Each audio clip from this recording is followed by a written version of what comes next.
there's so much to talk about with Trump.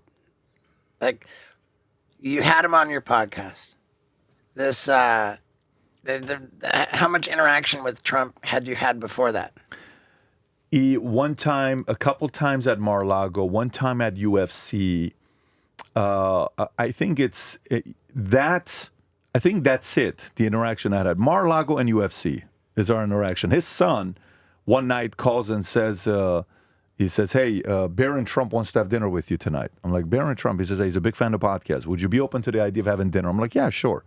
So I was having dinner with Stephen A. Smith. I'm like, "Stephen A., I got to go up to Mar-a-Lago." I go to Mar-a-Lago. We sit there. We're having dinner. I'm like, "This guy's funny as hell, Barron." So I'm not talking. I'm just trying to watch this guy. 7 foot tall kid. I'm watching this guy. I'm like, unbelievably charming, charismatic, talks shit, humor, self-deprecating, will stand up, will tell history, give his own opinion. You'll like the guy. He's the closest thing I've seen to the father. And then he says, "Can I take you and introduce you to my dad?" Sure. I go there, Kellyanne Conway and President are having dinner. There's a red rope around this table. And we start talking. He's like, "You got to go on this guy's podcast. No one fights in defense for you like the way this guy does. No one. He has a unique way of doing it." I said, "Okay, Barron, we're going to do it. We're going to do it." And then that was the interaction. And then one time was with Dana. Dana was the first person that introduced me to him at a UFC fight. He had me sit right next to him. So that was Dana. He invited me over. We came up. And I'm like, "Hey, President Trump." He made the introduction. If you've ever seen us shaking hands with Dana and Trump, that was Dana's connection that was made. But to say this guy is charming, charismatic, in the interview, while we're sitting there doing the interview, we're supposed to do an hour and a half podcast, but they come 45 minutes late. So he has to leave early to go to the next meeting. So his team is texting my team saying, we got to finish. I'm like, we're 40 minutes into it. I'm not finishing right now. So I paused. I stopped the entire, there's 9 people in front of me. I'm like, "Guys, stop." I said, "Guys, what are we doing?" He's sitting right here. I'm getting nonstop messages saying to finish it. These are my notes. I have an hour and a half of notes. What do you want to do? But stop texting me. I'm talking to the president. And he looks at his team and he says, "Patrick, how do you think the interview's going?" I said, "I think it's going very good, but I can't finish right now. I got a lot of other topics." "Guys, what do we have with the meeting? What's going on with this?" Right there, he says, "Back it up. Tell him I'll come this. I'll do the meeting." "No problem. Let's continue. I think this is going great." And then we continued. He's always, driving, negotiating, moving, maneuvering. There's a reason why he's able to do what he does so well. This is not every man's job. Not a lot of people. I had a guy here, a big politician, former Speaker of the House, McCarthy was here, and I'm talking about different people that may want to run for president in 2028. He says, "I disagree with you. Those two are never going to run." I said, "Why not?" He says, "Because they're not battle tested." He says, "You have to realize Trump's been battle tested in the flippin' city of New York for all these years. These guys think they're tough. They're not tough. They don't know how to handle media coming after them. They shake. They shiver. They don't know how to respond back. 'Oh, my God, I'm being judged. That's not true. You're telling..." And he knows how to do it. And I don't know how much you've studied Roy Cohn or not. Are you familiar with Roy Cohn? The lawyer. Oh, I mean, that guy he was the lawyer for the mobsters. I mean, he was he was like F. Lee Bailey, Roy Cohn. Like, this is that era where these guys were feared. Who's the CFO that went to jail? Andy Fastow from Enron? No. The Trump, the Trump guys, old guys, Weissenberg or Weisselberg. Weisselberg. Yes. Like, if Roy Cohn would not ever have found himself in the position that this Weisselberg character did. No. Let me tell you. But Roy could have been a mobster and a gangster himself. No, Roy had intel on people that nobody else had. Like Michael Cohen did.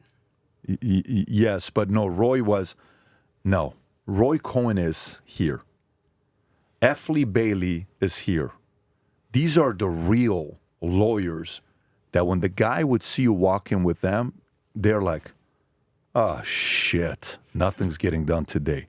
That's Roy. So these types of, every once in a while, when you see somebody that's extremely tough and they used to be sweet and they become extremely tough, somebody really did a number to them. That they learned, listen, this next layer of competition you're going to have, This bullshit's not going to happen. This approach, not going to work with these guys. I'll never forget when I'm doing business with guys and you're doing business with an insurance company. Tell me about your wife. How's she doing? How are the kids? Everybody good? Oh my God, that's so great. They're going to go through soccer. This is such special time. Bullshit. You don't know if this guy cares or not, but he's just kind of building rapport, whatever you want to call it. Right. Then you meet private equity guys. They don't give a shit how your wife's doing. They don't care how your kids are doing. All they care about is, hey, am I going to get my 3 to 7 times on my money that I gave you? I gave you $10 million. I expect a minimum of $50 million on this. Are you working? What are you doing? They don't care to get to know your wife. So that's the real, when things get real, when someone lends you money or gives you money as equity, they expect a rate of return. You have to learn, they're not the salespeople that you think about. They're power. So the way you treat them is very different than the way you treat that insurance carriers, the way you treat this, media guy, than the way you treat this executive. So you'll learn. But typically, if the right person's in your ear, you'll learn how to graduate this air. Trump had the right people in his ear to teach him the real tough side of New York. And in New York, you come up in New York, you come up in the streets of New York, not Texas, not some other. You come up out of New York. Now that is in the right era of New York. The guy's 78, which means in the 80s, when the mob was still there in 70s, 84, he would have been what? 37 in 84, 37 years old. So in 74, you were 27 in New York, and your dad is Fred Trump. Oh, that's phenomenal training. Phenomenal. How many people hated Fred Trump? Think about it. How many guys wanted to put him out of business? How many guys wanted his son to be put out of business? And you find a way to go to the big city and make it, not outside the city? This guy's a gangster. This guy's a legit tough guy, trained, learned all the ways, and he says, one day I'm going to get into this position. And watch who he's negotiating with right now. Prime ministers, presidents, and how's he talking to them? Governor of Maine the other day, it's like, yeah, so where is this governor of Maine? Where is she? Yeah, and you're not going to do what? You're not going to do the two genders? Yeah, when are you going to, how come you're not doing that? Oh, you're going to take me to court? Go ahead and do that. That'll be an easy one. Go ahead, do it. I want you to do it. That'll be the rest of your career.